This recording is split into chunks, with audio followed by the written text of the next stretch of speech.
हमें अपने निंदकों को सामने आमने ही रखना चाहिए, ताकि बेचारे वो हमारी निंदा करते रहें, और निंदा करते रहेंगे तो हमारा पाप समाप्त होता रहेगा। निंदक नियरे राखियो, खूब निंदा करें अच्छी। कुछ लोगों का काम, आप लोग किसी की निंदा ना किया करो। माना कि आपने अपने पड़ोसन की निंदा की, तो पड़ोसन के पाप तो कम हो जाएंगे, पर उसके सारे पाप आपके माथे आ जाएंगे, वो पाप से मुक्त हो जाएगी। इसीलिए तुम पड़ोसन की निंदा करते हो, जमाने की बुराई चुगली करते हो, बैठ बैठ के 2-2 घंटे लोग पंचायत करते हैं, क्या मिलता है तुम्हें? अपना काम करो, अपने काम में मन लगाओ, अपने आप को सफल बनाओ, 2 पैसे कमाओ, भगवान में मन लगाओ, दान पुण्य में मन लगाओ। वहां मन नहीं लगता, बस निंदा चुगली करने बैठ गए, तुम्हारा पुण्य समाप्त हो जाएगा निंदा चुगली करने से। ना तो हमें क्या जरूरत है, सच्ची बताएं, हम कभी किसी की चर्चा नहीं करते, केवल भगवान की। हमारा पड़ोसी कैसा है, हमारा रिश्तेदार कैसा है, फलाना कैसा है, कोई मिल गया तो राम राम, नहीं मिला तो भी राम राम। ना तो हमें किसी से दोस्ती है, ना तो हमें किसी से दुश्मनी है।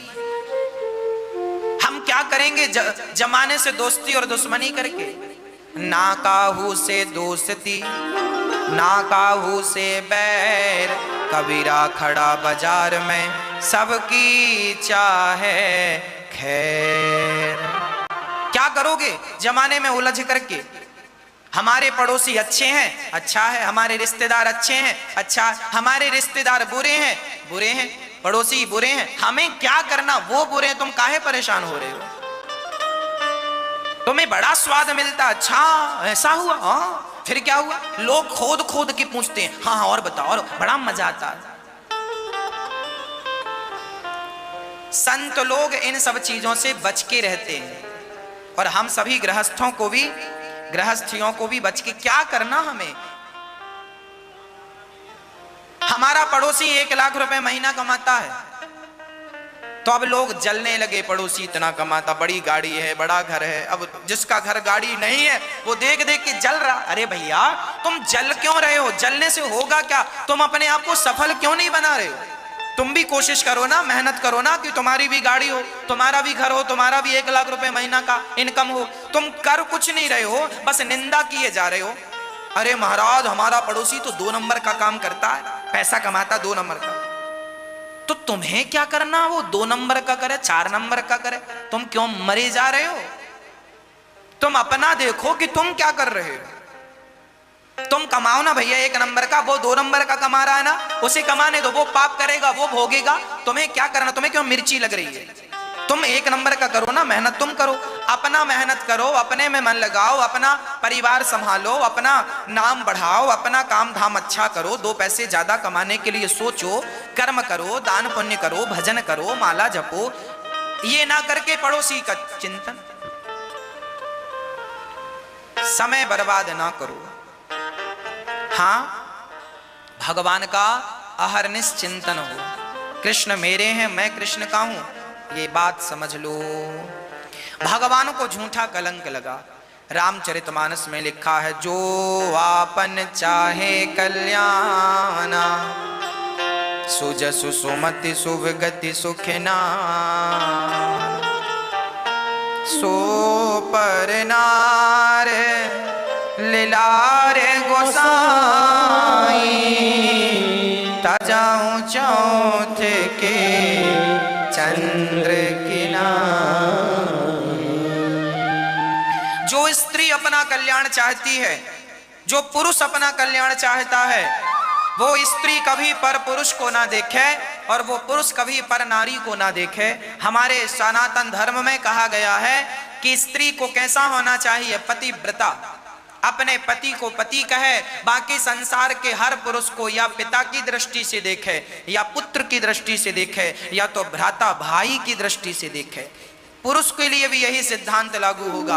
आप स्त्रियों को देखें तो या माँ की दृष्टि से, या तो बहन की दृष्टि से, या बेटी की दृष्टि से।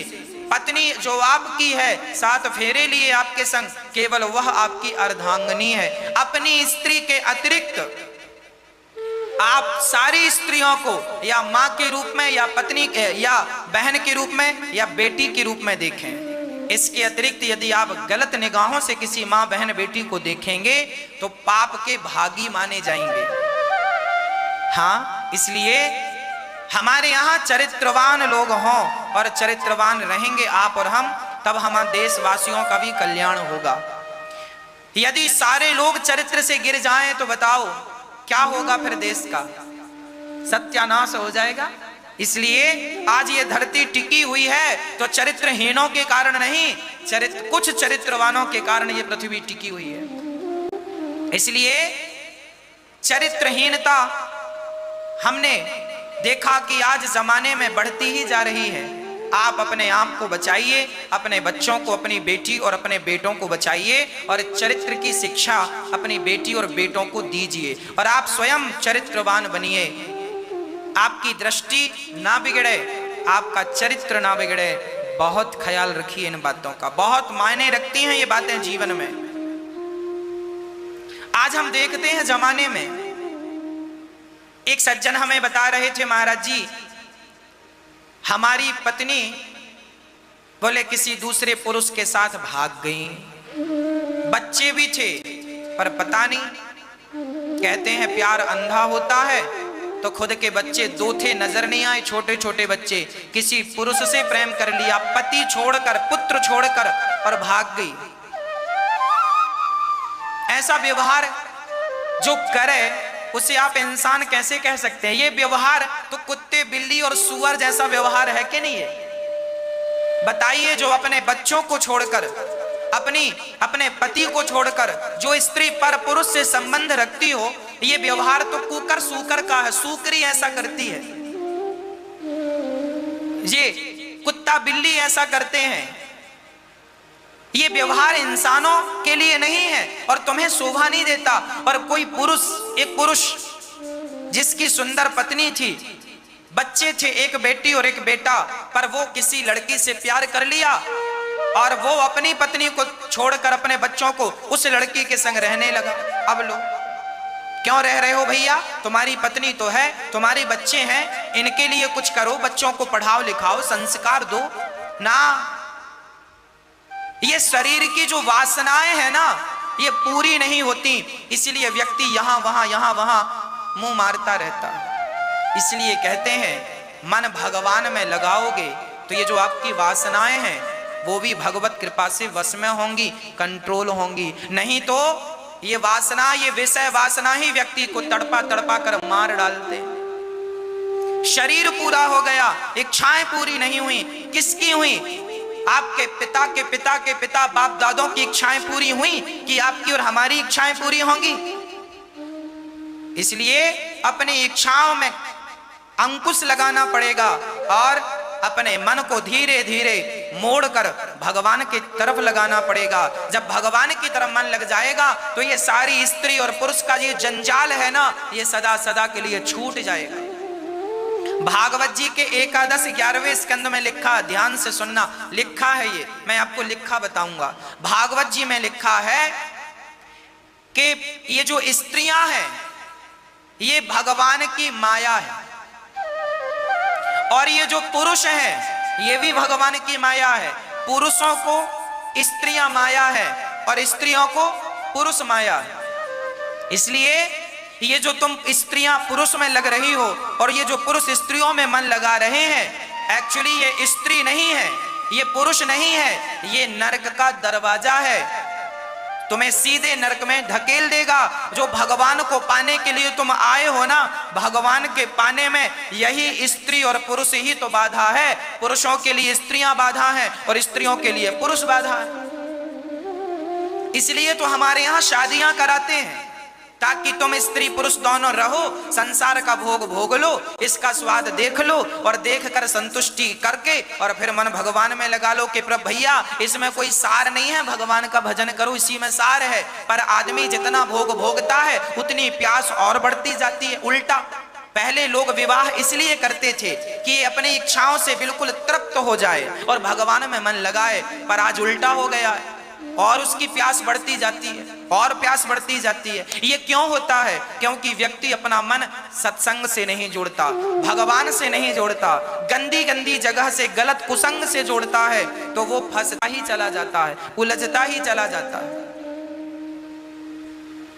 प्रिय भक्तों, भगवान हर बीमारी का इलाज है। काम सता रहा है, भगवान से प्रार्थना कीजिए, ये कंट्रोल करेंगे। क्रोध सता रहा है, भगवान की शरण में जाइए। लोभ सता रहा है, भगवत शरण में जाइए। और हम तो कई बार कह चुके हैं कि आप अपने आप को उठाकर भगवान के चरणों में समर्पित कर दीजिए। प्रभु, मैं अपने आप को आपके श्री चरणों में समर्पित कर रहा हूं। फिर देखो, सारी बाधाएं समाप्त हो जाएंगी, सारी बाधा मिट जाएगी। इसलिए पत्नी चरित्रवान हो, पतिव्रता हो, और पुरुष भी चरित्रवान हो, पत्नी व्रता हो। जैसे भगवान राम, शूर्पणखा आई तो देखा भी नहीं पर नारी को, और रावण के पास सीता जी गई, पर धन्य है माता सीता कि रावण और रावण की लंका की तरफ देखा भी नहीं।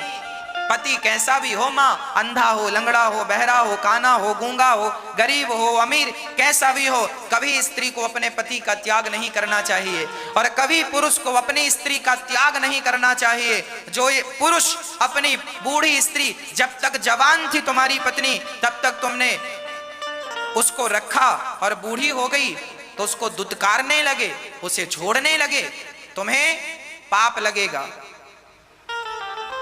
इसलिए कभी अपनी स्त्री को, कभी अपने पत्नी को नहीं छोड़ना चाहिए, और कभी अपने पति को नहीं छोड़ना चाहिए। दोनों बुढ़ापा आ जाए, बुढ़ा बुढ़ी हो जाओ, फिर भी साथ में रहो, प्रेम से रहो, भगवान का चिंतन करते रहो, क्योंकि पत्नी और पति एक दूसरे का सहारा होते हैं। ये पति और पत्नी का संबंध परमात्मा की तरफ से बनता है। एक दूसरों से प्रेम करते हुए भगवान से प्रेम करिए। दोनों भगवान के मंदिर में बैठकर कीर्तन करिए, भगवान को याद करिए। यही तो गृहस्थ की सार्थकता है। क्या लड़ाई झगड़ा सार्थकता है? क्या एक पति को छोड़कर दूसरे पति के पास जाना यही सार्थकता है? क्या एक स्त्री को छोड़कर दूसरी के पास चले जाना यही गृहस्थी है? अरे ये व्यभिचार है, ये गृहस्थी नहीं है। सदगृहस्थ ऐसा नहीं होता। इसलिए हमारे यहाँ गृहस्थ के आगे सदगृहस्थ लगा हुआ है। हम कैसे लोग हैं? सदगृहस्थी है। मतलब जिस गृहस्थी के साथ सत्य जुड़ा हो, मर्यादाएं जुड़ी हो, जिस गृहस्थी के जीवन में मर्यादा होती है, वह सदगृहस्थी होता है। और मर्यादा नहीं है तो काहे का गृहस्थी? कुत्ता बिल्ली भेड़ बकरियों तरह के व्यवहार हैं, इन्हें तो नाली का कीड़ा बनाएंगे भगवान किसी जन्म में, और इनके पापों का दंड मिलेगा। इसलिए जो स्त्री अपने पति को छोड़कर पर पुरुष से संबंध रखती है, ऐसी स्त्री कई जन्मों तक नाली का कीड़ा और नरक में वास करती है। और जो पुरुष अपनी स्त्री को छोड़कर दूसरी स्त्री से संबंध रखता है, ऐसा पुरुष भी जाकर कुंभी पाक नरक में पड़ता है, और बहुत यातना यमदूत देते हैं, और वहां से छूट जाता है तो हजारों जन्मों तक नाली का कीड़ा उसे बनना पड़ता है, चमगादड़ बनकर के उल्टा लटकना पड़ता है। सबसे निकृष्ट योनि है चमगादड़ की। मुंह से ही खाता है और मल और मूत्र भी मुंह से ही त्यागता है। चमगादड़ बनना है, नाली का कीड़ा बनना है तो व्यभिचार करो, और नहीं बनना तो भगवान के चरणों में आकर सच्चा व्यवहार करो। ये जीवन के मूल मंत्र हैं, सूत्र हैं। बता देना अपने बच्चों को, बता देना अपनी बेटियों को, और आप भी जरा ध्यान से समझ लेना इन बातों को। आजकल बच्चों को प्यार हो जाता है, प्यार के कारण बहुत सारे बच्चों का चरित्र बिगड़ जाता है, और फिर वो चरित्र बिगाड़ करके, अब आपका पहले ही चरित्र बिगड़ गया, शादी के पहले ही बहुत सारे लोगों का चरित्र बिगड़ जाता है। और फिर क्या होता है, जिसे आप कैरेक्टर कहते हैं, चरित्र कहते हैं। साहब, इस संसार में सबसे कीमती कोई वस्तु है तो व्यक्ति का चरित्र है। चरित्र गया तो फिर तुम कितना भी करोड़ कमा लो और बड़ी सुंदर हो, बड़े सुंदर हो, क्या करेगा व्यक्ति? चरित्र सबसे बड़ी कीमत होती है। चरित्र तो गया, अब तो तुम्हारा केवल हाड़ मांस का शरीर बचा है। इसलिए चरित्र बचाओ, राम चरित्र सुनवे को रसिया, राम लखन सीता मन बसिया। चरित्र बहुत बड़ी चीज है।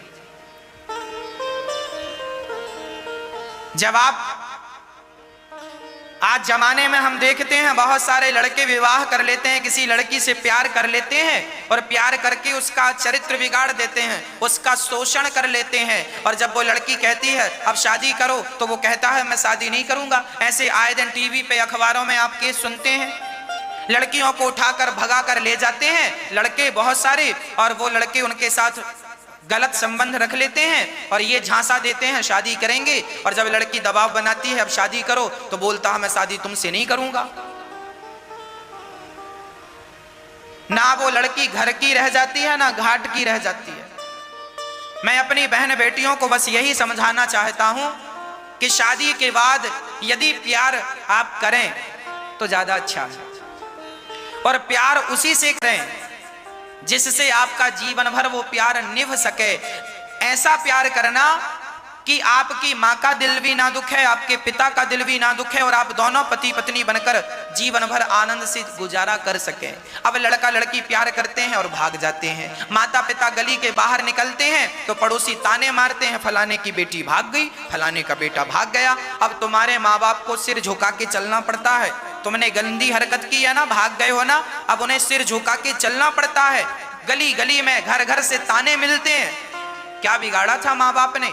तुम्हारे पढ़ाई तुम्हें पढ़ाने के लिए अच्छा सपना ही तो देखा था, अच्छे कॉलेज में दाखिला दिलवाया था, पर तुमने क्या किया? माँ बाप के प्यार का, माँ बाप के पीठ में खंजर घोंप दिया और फिर बाद में कहते हो हम प्यार करते हैं। तो सुन लो, प्यार कभी किसी का दिल नहीं दुखाता।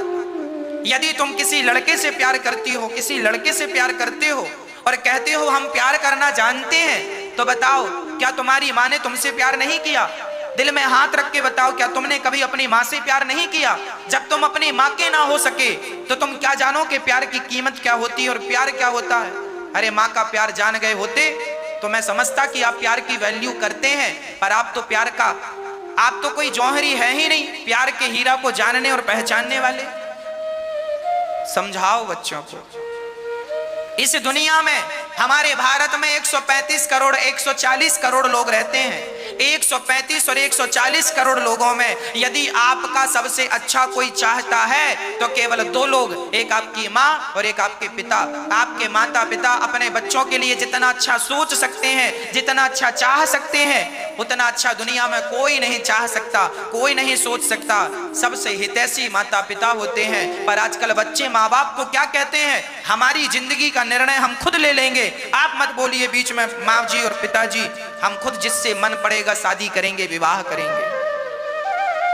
तो फिर अपने मन से पढ़ भी लिया होता, सारी फीस भी चुका दी होती अपने मन से।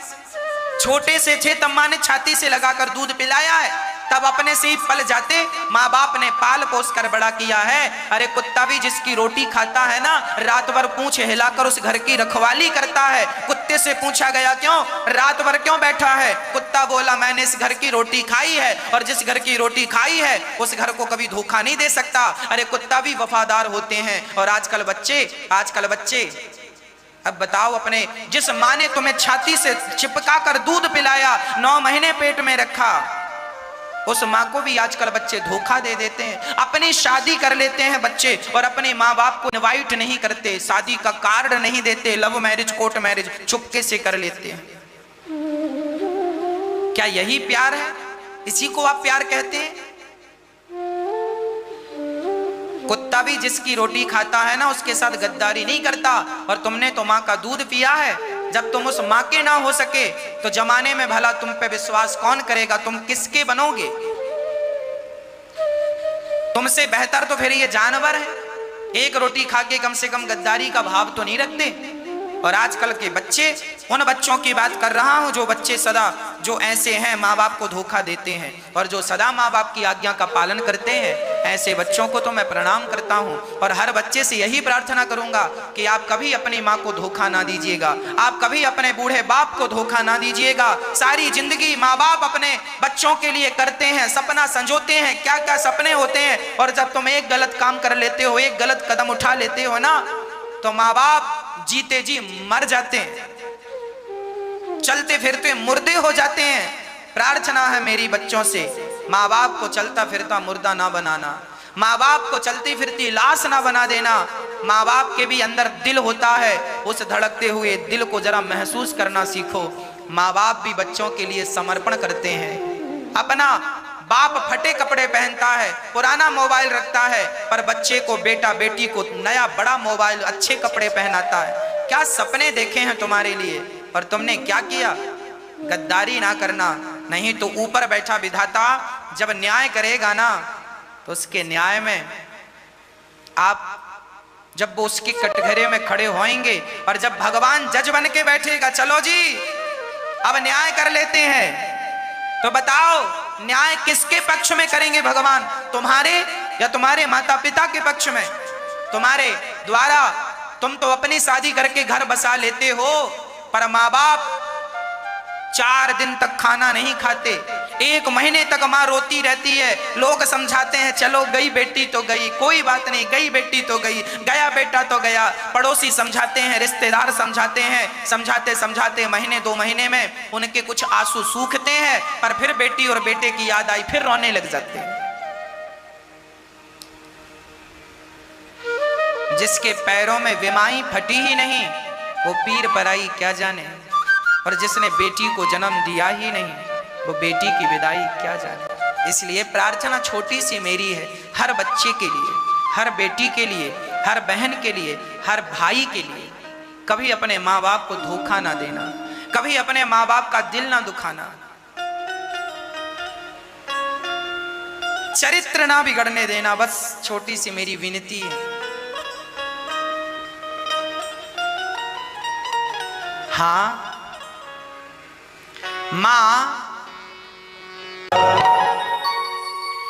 माता ने जो कष्ट उठाया, वह ऋण कभी न जाए चुकाया।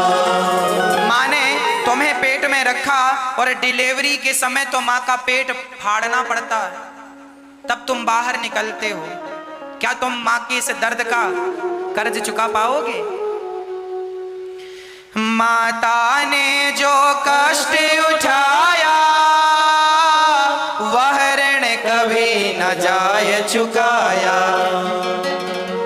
उंगली पकड़ कर चलना सिखाया, ममता की दी शीतल छाया।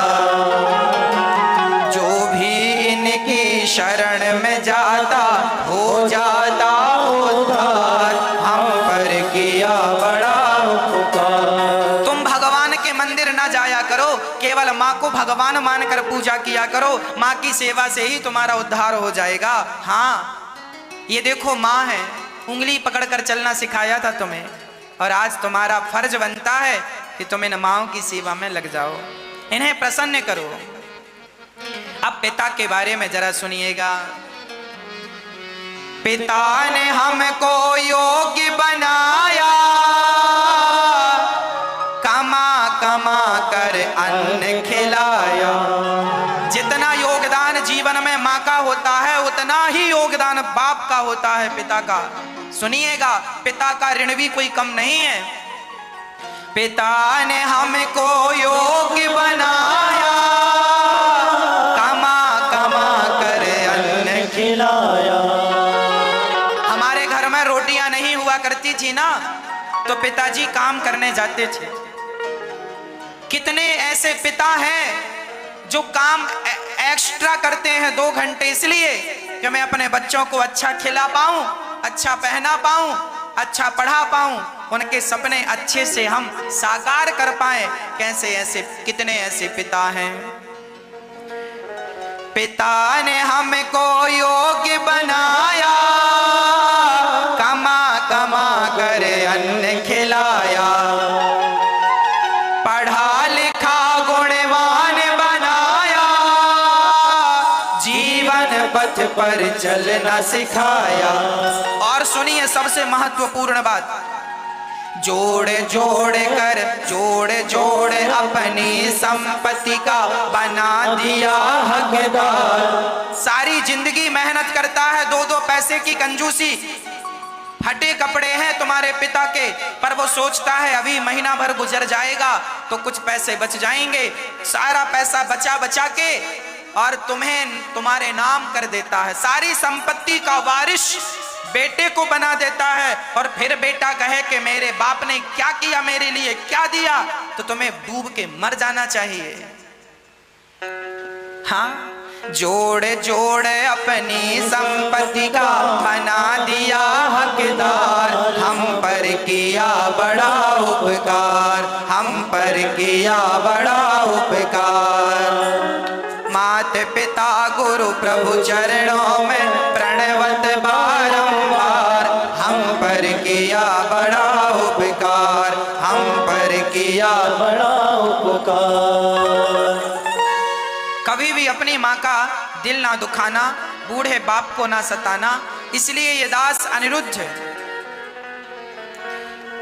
उन बूढ़ी माताओं की सेवा करता है जिनके अपने बच्चों ने घर से निकाल दिया है।